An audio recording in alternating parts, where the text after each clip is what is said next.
Hello again, everyone. This is Adam Neary of Playhouse 22. Today I'm with Ed Faver, the director of our next upcoming performance here of Wit. Ed, thank you for joining us. Sure thing. Now tell me what Wit is about. Wit is a play about a woman who is at the absolute pinnacle of her profession, which is an academic. She teaches at an Ivy League university, and she is a scholar in 17th century English literature, specializing in the holy sonnets or poems of John Donne. That's pretty interesting. And at the start of the play, she learns that she has cancer. And in the early part of the play, we learn not only does she have cancer, but she knew something was wrong with her for several months. And she chose to continue to work on a project that had a pretty hard deadline before she went to a doctor. So she delayed the diagnosis by 4 months, and when we learn she has cancer, the doctor tells her she has stage 4 metastatic ovarian cancer, which is a very tough cancer to beat if it is able to be beaten at that stage. Now, you talked about the lead. Talk about the other characters. Well, the other characters in the play, the primary characters, are two doctors named Dr. Kalikian and Dr. Posner. And Dr. Kalikian heads an oncology research unit, and Dr. Posner is his most experienced fellow, who I guess would be like a chief resident. He's a young man, and at the beginning of the play, Dr. Kalikian is very interested in getting our lead character to sign up for a drug trial where they're going to give her two of the most powerful chemotherapeutic agents that are available for 2 weeks every month for 8 months to see if they can shrink or kill this tumor that she has. But she is part of a research study. And as she tells us later in the play, she says, "I'm going to be famous one." She said, "Well, actually, my uterus and my tumor is going to be famous. The doctors are going to be famous, but I'll just be patient A or patient X." And throughout the play, we see the difference between how these two characters treat her and how her primary nurse, named Susie, treats her. In addition to these characters, we also are visited by characters from her past life. Throughout the play, we go back and forth in time. We see her with her father as a 5-year-old, and we see her with her mentor when she was a student, and we see her as a 20-year-old, and then the mentor visits her very late in the play when everything basically has been stripped away from her by the disease. Interesting. What's it like to work with creating characters that have such challenges, and the work that as a director to try to get the performers to kind of build those characters, knowing how heavy of a piece it is? Well, that might be a better question for the actors, Adam. But for me, a lot of it is to see what the actors bring to the character first. We start with a little bit of table work, and then start with blocking, but I don't like to tell the actors, on this line you're going to move 4 feet this way, and then when you say this word, move closer.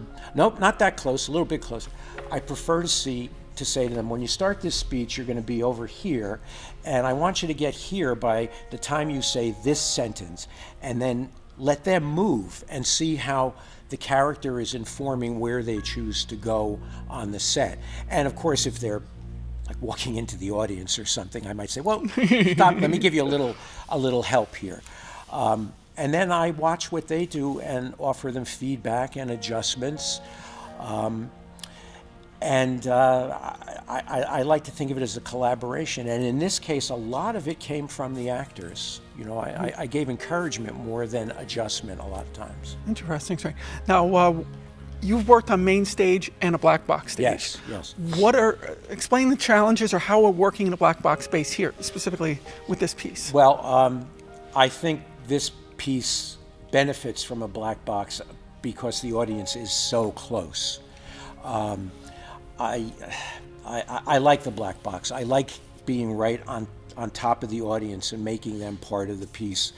And I think the lack of distance will help them identify more with our leading lady, the character's name is Vivian, with Vivian, and help them take in what's happening to her, and how, I don't want to say that the doctors aren't cruel to her in any way, but she is a research subject, and to the nurse, she is somebody to be cared for and to be respected and to a certain extent loved.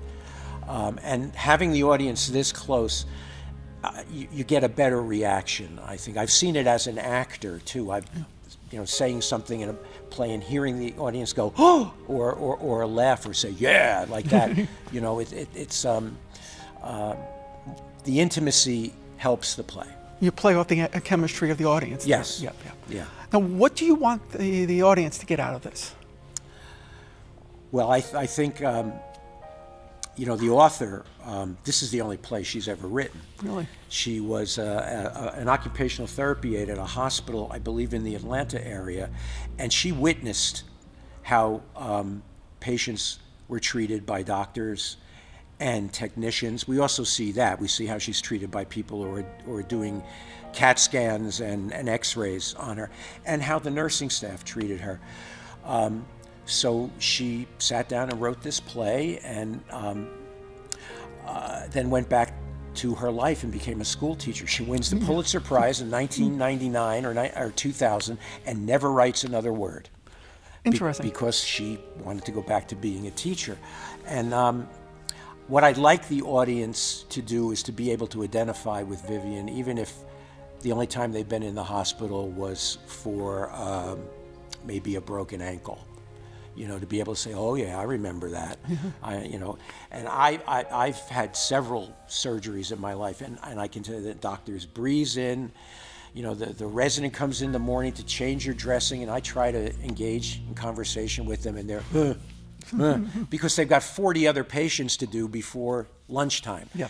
But the nurse comes in, and how you doing, sweetie? Can I get you something? Just like in this play, can I get you an ice pop or something like that? The doctors give the orders, but the nurses do the caring.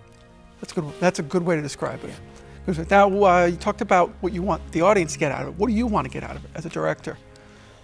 Well, what I wanted to be sure with this play, the character, as is said a couple of times, is no cupcake. She is single. She has no siblings. She doesn't want any visitors. She's not an easy person. She's an academic, and I didn't want to let the play get sentimental.